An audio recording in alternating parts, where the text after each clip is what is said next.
Di awal cerita kita akan diperlihatkan seorang tentara yang baru saja kembali dari medan perang untuk mengabdi pada negaranya. Dia bernama Ray Francis. Setelah pengabdian terakhirnya, dia berniat pensiun dari kemiliteran dan memutuskan untuk menikah. Dia mendatangi seorang gadis yang terlihat sedang duduk di taman. Dia bernama Kelly. Rupanya, Kelly ini adalah pacar dari Ray. Betapa kagetnya dia melihat Ray yang sudah pulang, di mana harusnya Ray datang seminggu lagi. Belum usai meluapkan kegembiraan, tanpa basa-basi Ray langsung melamar Kelly. Betapa senangnya Kelly mendengar hal itu. Dia pun langsung mengiyakan ajakan Ray untuk menikah. Duh, so sweet banget ya mereka berdua. Apa kabar saya yang jomblo ini? Aduh. Ruby, can you give me an answer or what? Yes. Saat mereka hendak menaiki mobil untuk pulang, Kelly digoda oleh dua orang mas-mas yang saya juga nggak tahu mereka siapa. Yang pasti mereka kaya. Pada awalnya Ray dan Kelly berusaha untuk tidak menanggapi mereka, tapi malah mas-mas ini ngelunjak. Dia turun dari mobil lantas menunjukkan torpedonya di depan muka Kelly. Ray yang melihat hal itu sontak marah besar. Dia langsung menghajar mereka di sana sampai di mana salah seorang dari mereka mengeluarkan pisau. Karena Ray berusaha melindungi diri, dia malah tak sengaja membuat pria itu kehilangan nyawanya. Get up, man!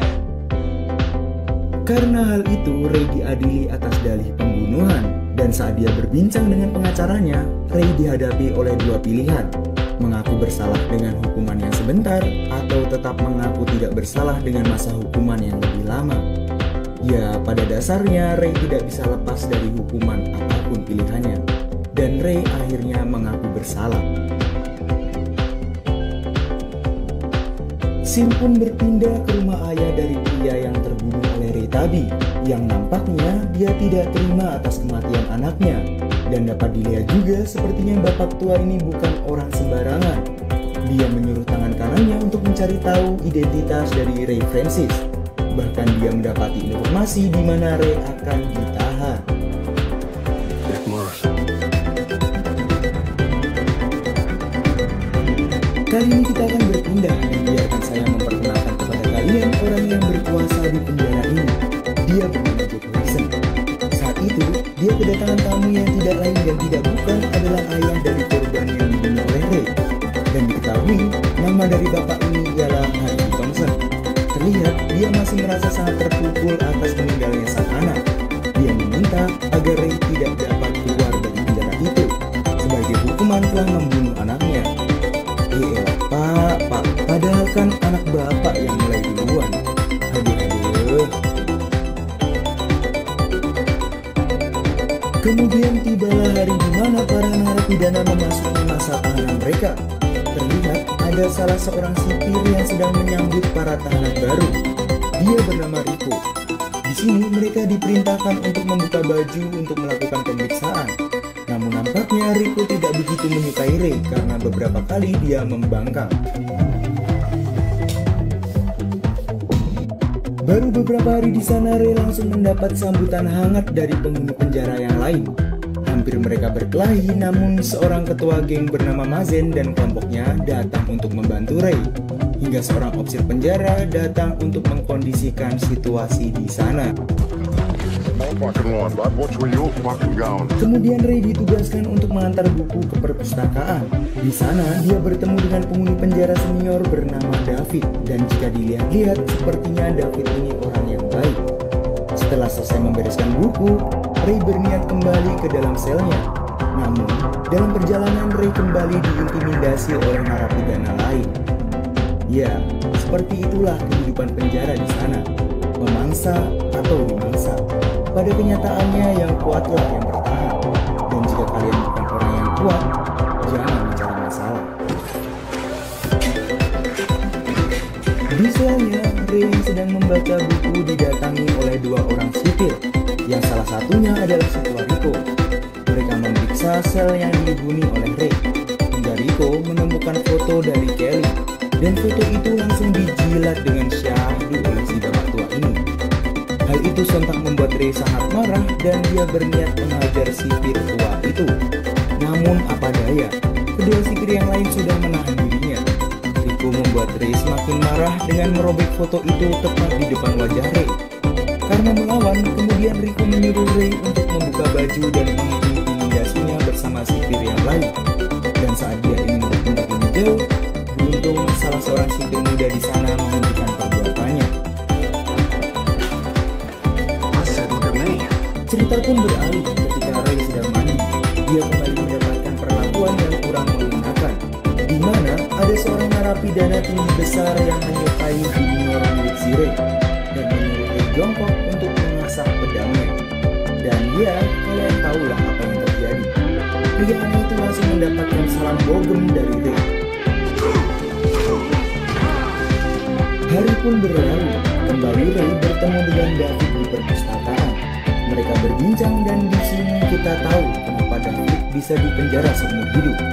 Itu dikarenakan 15 tahun lalu David melakukan perampokan dan telah menewaskan seorang penjaga dan polisi. Namun adiknya harus tewas dalam aksi itu. Fakta mengejutkan lainnya adalah uang hasil curian itu belum ditemukan hingga sekarang, dan hanya Davidlah yang mengetahui tempatnya di mana. Di tengah perbincangan antara David dan Ray, Rico datang dan berkata kepada Ray jika dia ketemu kami. Dan kami yang dimaksud orang lain dan tak bukan adalah Kelly. Dan kejauhan Ray memberikan senyuman yang berkelanjutan. Namun, baru berbincang sebentar, si tua Rico telah menghentikan hubungan dan menuntut Ray untuk kembali. Namun lagi-lagi si pak tua itu memprovokasi Ray dengan berkata jika dia ingin asing-asing mantap dengan pacarnya, mungkin saja Ray masih bisa mengalahkan musuhnya. Come on, man. Sekarang kita diperlihatkan Ray yang sedang membersihkan kamar mandi. Lagi dan lagi Ray kembali terlibat perkelahian. Dan di setiap Ray sedang terlibat masalah, pasti si tua bangka Rico datang untuk memperkeruh suasana. Tapi kali ini, Jack yang memang membenci Ray dan memiliki tujuan khusus serta urusan pribadi, datang bersama para sipir dan mulai menyiksa Ray. Di sisi lain, kepala sipir di sana merasa ada yang tidak beres karena setiap ada Ray pasti ada keributan dan para bawahannya pasti terlibat di sana. Dia akhirnya memperingati Rico dan salah satu rekannya. Jack yang mendengar hal itu akhirnya berniat menyingkirkan segala sesuatu yang menghalangi rencananya. You come and see me. Yes, boss. Lalu ketika salah seorang napi sedang bersih-bersih, dia menemukan sipir berpangkat 1 yang menentang perbuatan Rico telah tewas. Walaupun di film tidak dijelaskan, tapi saya tahu pasti si tua Rico dan rekannya lah yang telah melakukan pembunuhan itu dan sengaja menjebak seorang narapidana untuk dikambing hitamkan. Oh iya, di sini saya mau sedikit ngejelasin nih. Jadi, di penjara itu ada 2 geng besar, yaitu geng yang dipimpin oleh Mazen dan satu lagi geng yang menjadi lawan mereka, yang kita sebut aja kelompok Freedom. Di sini, Ray sedang berbincang santuy dengan David. Namun, dari kejauhan Mazen and the gang nampak tidak suka dengan sikap Ray akhir-akhir ini. Mereka pun menghampiri Ray dan berkata padanya untuk memikirkan baik-baik kemana dia akan memilih. Cerita pun berpindah ke Ray, David, dan seorang pria yang pernah berkelahi dengan Ray. Di sana, saat sedang membersihkan badan, tiba-tiba anak buah dari Mazen datang dan langsung menusuk pria yang sedang bersama Ray dan David itu. Yang ternyata, pria itu adalah anggota dari geng Freedom. Siangnya, Ray menemui kelompok itu untuk memberikan klarifikasi. Ray persetan apakah mereka mau percaya atau tidak bahwa sebenarnya bukan dialah pelakunya, melainkan kelompok Mazen yang telah membunuh rekannya. Setelah menjelaskan semuanya, Ray langsung meninggalkan tempat itu. Namun jika saya lihat lagi, kelompok Freedom nampaknya sedikit yakin dengan perkataan Ray dan mulai mencurigai Mazen sebagai dalang pembunuhan itu.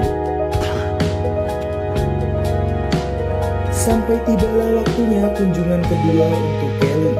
Namun di sini dia malah mendapatkan perlakuan tidak wajar dari para sipir. Kelly dipaksa untuk melepaskan seluruh pakaiannya dengan alasan pemeriksaan. Kelly terpaksa melakukan apa yang Rico perintahkan agar bisa bertemu dengan Ray. Ray yang mengetahui hal itu tentunya sangat marah, namun dia belum bisa berbuat apa-apa.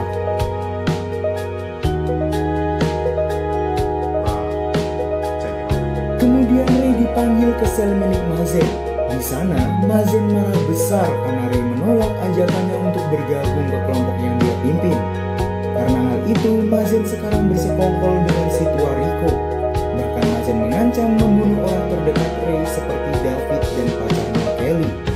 Akhirnya, kesabaran Ray pun sudah habis. Dia langsung menghajar dua sipir itu. Karena hal itu juga, Ray harus mendekat di sel tahanan khusus yang gelap dan dingin. Di sana, dia diperlakukan layaknya hewan. Selama beberapa minggu di sana, Ray sudah menjadi seperti orang gila.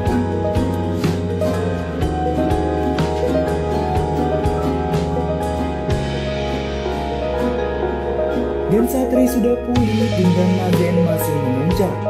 Hingga dia menyuruh remaja 18 tahun itu untuk menusuknya. Namun saat itu, remaja itu mengurungkan niatnya. Karena tak menuruti perintah dari Mazen, pemuda itu pun akhirnya dihabisi dan harus tewas di tangan Mazen.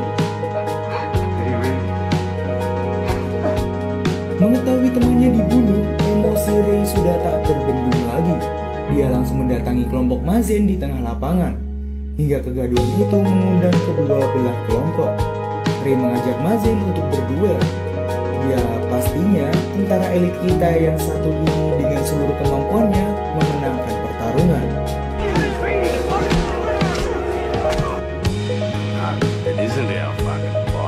Ray kemudian mencekik Mazen dengan sekuat tenaga. Namun saat melihat ke arah David, David menggelengkan kepala seakan memberitahu Ray untuk jangan membunuhnya. Ray pun melepaskan cengkeramannya dari Mazen. Namun lagi-lagi ada seorang narapidana yang memberikan senjata tajam kepada Mazen. Mazen yang terluka parah mencoba menusuk Ray dari belakang. Namun di saat-saat terakhir, David menyelamatkan Ray dan harus merelakan tubuhnya tertusuk. Melihat hal itu, kelompok Freedom tanpa aba-aba langsung menusuk leher Mazen hingga tewas. Karena insiden itu pun Ray dipanggil ke ruangan Jack. Jack berkata bahwa Ray akan dipenjara seumur hidup dan dia tidak akan bisa keluar dari sana. Dan dengan cerobohnya lagi, dia bercerita tentang apa yang selama ini terjadi di balik layar. Tentang dia yang dibayar untuk melakukan semua ini kepada Ray. Yang tanpa sadar, kehadiran Ray di sana hanyalah sebuah jebakan untuk membuat Jack mengatakan rahasianya. Setelah bebas dari segala tuntutan, Ray membunuh David yang berada di ruang perawatan. Di sana, David berbisik kepada Ray tentang semua rahasianya. Bahkan, Ray diberitahu tempat David menyimpan uang yang ia curi 15 tahun lalu untuk Ray hidup bahagia bersama istrinya. David hanya berpesan untuk memberikan sebagian uang itu untuk anak perempuannya yang sudah lama tak dia temui. Ray pun berpamitan dengan David dan terlihat di luar gerbang penjara sudah ada orang tercinta yang menunggunya. Dan di akhir film kita akan diperlihatkan di mana Jack dan si tua Rico ditahan di penjara yang sama. Dan sang sipir yang baik hati itulah yang sekarang menggantikan Jack sebagai kepala penjara.